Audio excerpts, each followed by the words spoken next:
Imagina o seguinte, você tá ali, de boa, lendo uma web novel qualquer chamada 3 maneiras de sobreviver em um mundo destruído. Até aí, tudo certo, né? Afinal, quem não gosta de um bom apocalipse literário? Aí, no meio da trama, você descobre que existem de fato 3 maneiras de sobreviver nesse caos todo. Mas, adivinha, você já esqueceu metade delas. E para piorar, o livro termina do nada, sem grandes revelações. A conclusão? Um final anticlimático que te deixa sem chão. E adivinha só? O fato de você estar lendo isso é a única coisa que garante que, no fundo, você vai sobreviver até o livro acabar. Aí você, claro, fica desesperado. Agora, prepare-se para conhecer a história do Doc, o cara que só queria um pouco de emoção no trabalho e na vida. Tudo começa com um jovem que se chama Noki. Mas, calma, não é o Doc de Volta para o Futuro, mas sim um sujeito cujo nome, em coreano, significa filho único ou leitor. E por causa dessa coincidência linguística, o nome dele deixa a galera mais confusa do que explicando a trama de Dark para a vovó. Todo mundo acha que ele está se gabando de ser filho único, mas na real, o nome foi uma tentativa do pai dele de fazer com que ele se sentisse como um homem forte, mesmo vivendo sozinho e sem grandes responsabilidades. Mas, ao invés de viver uma vida de herói, o Doc é só mais um cara de 20 e poucos anos, formado numa faculdadezinha do interior e com um emprego de terceirizado numa grande empresa. Um trabalho qualquer, na verdade, onde ele passa o tempo lendo web novels. E olha, o hobby do Doc, sem dúvida, é o tipo de coisa que você faz para fugir da rotina. E aí, meu amigo, chega o grande dia em que a monotonia é quebrada. Uma garota, que ele até reconhece, aparece e solta uma pérola. Você vai acabar entrando no celular se ficar tão distraído assim. E quem é essa mulher? Yo-sang, do RH da empresa. Eles trocam algumas palavras, e o Doc começa a perceber que, além de ser linda, ela tem um cheiro que deixa o cara mais perdido que criança no shopping. Yo-sang, por sua vez, parece ser uma profissional e tanto. Ah, sim, ela também tem uma bicicleta, mas adivinha? Roubaram a bicicleta dela. E o motivo? Ela usava a bike como meio de transporte para o trabalho, e claro, para se exercitar, já que não tinha tempo para nada com a rotina puxada. E o Doc, claro, começa a entender por que ela tem tantos admiradores. Mas, em um momento de clareza, ele pensa, essa garota é da outra realidade, melhor não me envolver. Aí, claro, ele tenta se afastar um pouco, mas a conversa continua. Yo-sang começa a falar espanhol, e o Doc, completamente perdido, só consegue elogiar sua dedicação aos estudos. Aí,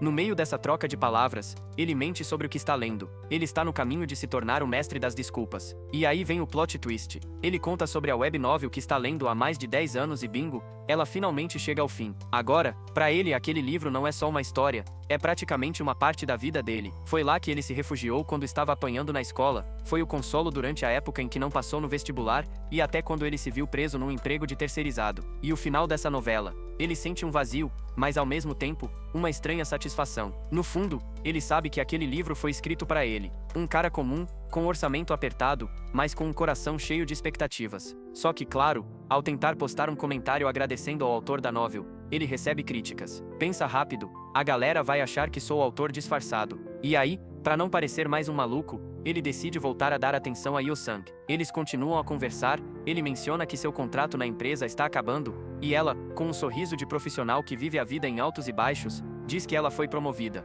Parabéns pra ela, né? O Doc, vendo a situação de longe, pensa que ele é só mais um coadjuvante na novela da vida. Mas, por dentro, ele se pergunta, e se minha vida fosse um romance de fantasia, eu seria o protagonista. Mas, como a vida dele é mais para o lado do realismo, ele segue sendo o leitor que observa. E a conversa segue até o momento em que o Doc recebe uma mensagem de agradecimento de alguém que ele jurava que só existia. Doc está ali, ainda tentando entender o que acabou de acontecer. Ele acaba de receber uma mensagem, e a primeira coisa que pensa é que é algum tipo de spam ou engano. Mas não, a mensagem é do autor da web novel que ele tanto adora, aquela história que o acompanha há mais de uma década. Ele fica surpreso sem entender muito bem, mas pergunta logo: Ei, você é o autor da novela? E a resposta que ele recebe deixa ele ainda mais confuso. Sim.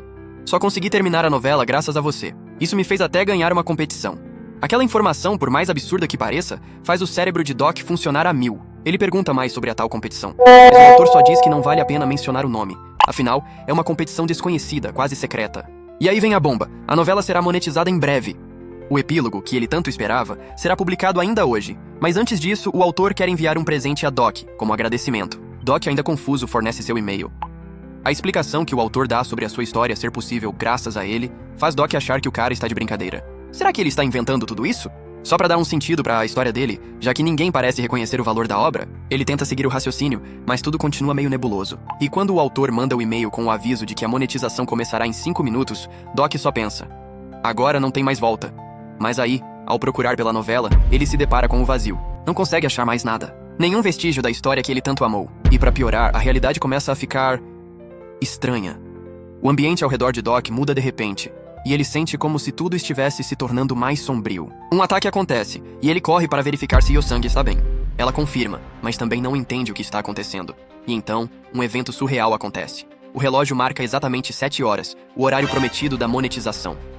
E é nesse exato momento que todos começam a perceber que algo não está certo. Eles estão sendo transportados para um novo cenário, um cenário principal, e o que parecia apenas um detalhe na vida de Doc, agora parece estar virando o centro de uma história que ele nunca imaginou ser real.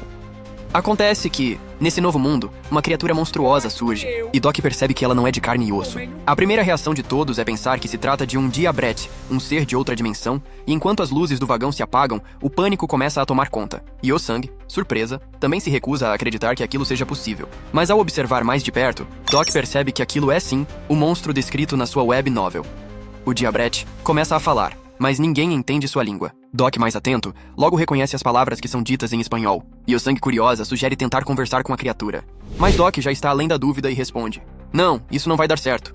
O monstro, então, começa a revelar algo ainda mais absurdo. Ele não está ali para matar ou destruir. Ele está ali para fazer com que as coisas se movimentem de acordo com as regras de seu próprio jogo.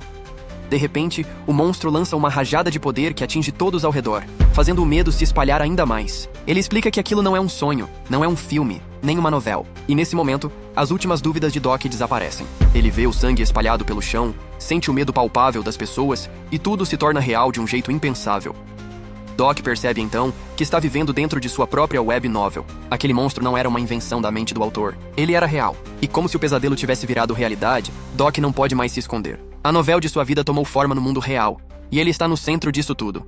O monstro, após causar pânico, revela que nada mais será como antes. O dinheiro, que antes era a força motriz da sociedade, não significa nada para ele. Ao ouvir isso, o diretor financeiro da empresa de Doc, desesperado, tenta usar dinheiro para barganhar com a criatura.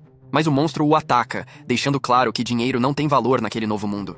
Agora, o que importa são as habilidades, a sobrevivência e os jogos que estão prestes a começar. E, como um último golpe de realismo, o monstro os envia para um novo lugar: o cenário principal.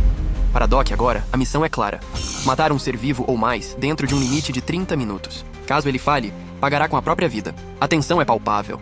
Em meio a isso tudo, Doc tenta manter a calma enquanto Yo-Sang começa a se desesperar. Ele tenta tranquilizá-la, dizendo que o que está acontecendo é como um jogo de sobrevivência, tipo aquele em que o time de desenvolvimento da empresa já participou antes, onde o objetivo é sobreviver. Mas o que ele não sabe é que, para escapar desse novo mundo, as regras do jogo precisam ser desvendadas, e ninguém tem ideia de como isso será feito. O pânico cresce, e Doc observa ao seu redor. Os passageiros estão todos em choque, cobertos de sangue, tremendo de medo. Alguns inclusive começam a rezar, como se aquilo fosse um sonho do qual pudessem acordar a qualquer momento. Mas não é um sonho. Não mais. E quando ele olha para tudo aquilo, entende que sua vida virou uma nova jornada, uma jornada de sobrevivência. Como ele vai fazer isso? Só o tempo dirá. Mas agora, ele não é mais o leitor da novela. Ele é o protagonista. Agora, ele precisa descobrir como sobreviver nesse novo mundo. E acima de tudo, entender o que significa realmente sobreviver quando o gênero de sua vida mudou para o fantástico. Doc está completamente imerso no caos, e tudo ao seu redor começa a se desintegrar em algo que só poderia vir de uma web novel que ele leu por anos. A realidade está se tornando um reflexo do que ele acompanhava nas páginas digitais, e ele precisa entender como vai sobreviver nesse novo mundo. O relógio conta o tempo, e ele sabe que suas escolhas agora determinam sua existência. De repente, a missão de matar um ser vivo se torna mais real do que nunca. Um dos passageiros, tentando manter a calma, pede para todos respirarem fundo e ouvirem o que ele tem a dizer. Ele começa a explicar sobre emergências nacionais e a importância de não entrar em pânico. Doc, por dentro, está em choque. Quem é esse cara? Ele se apresenta como um primeiro-tenente ativo do exército e fala sobre uma emergência nacional de grau 1, algo que havia sido anunciado pelo seu batalhão. Doc fica mais confuso ainda, perguntando-se sobre o que está acontecendo. Mas uma coisa é certa: esse tenente, esse Lyra, não é ninguém novo para ele. Lee Run, ou Lyra, é um personagem crucial na web novel que Doc leu. Ele deveria aparecer só mais tarde, após o primeiro cenário, mas agora, ali está ele, ao vivo e em carne e osso, pronto para guiar todos eles. Doc inicialmente se questiona se tudo está realmente acontecendo de acordo com o livro. Como isso é possível? Como Lyra apareceu antes do momento certo, exatamente como o monstro que até então só existia nas páginas da história. Lyra, no entanto, é firme. Ele explica que as unidades do exército receberam a ordem de comparecerem imediatamente ao batalhão devido ao ataque que já está em andamento, e o governo está tentando lidar com a crise, mas a ameaça é muito maior do que todos pensam. Os passageiros, ainda atordoados, começam a murmurar sobre o que está acontecendo. Doc sente que de algum modo tudo se encaixa. O caos, o pânico, o ataque. Ele já sabia que isso aconteceria. Ele viu isso antes no livro. O cenário ao redor começa a se moldar como o início da maneira de sobreviver. E como na novela, os primeiros sinais de um grande desastre começam a tomar forma. O primeiro-ministro faz um anúncio de emergência, mas no fundo, Doc sabe que o que está acontecendo é muito maior do que qualquer terrorismo ou ataque convencional. Ele já tinha lido sobre isso. Ele sabia. Mas ninguém mais parece entender, e o pânico se espalha ainda mais. E então, a bomba.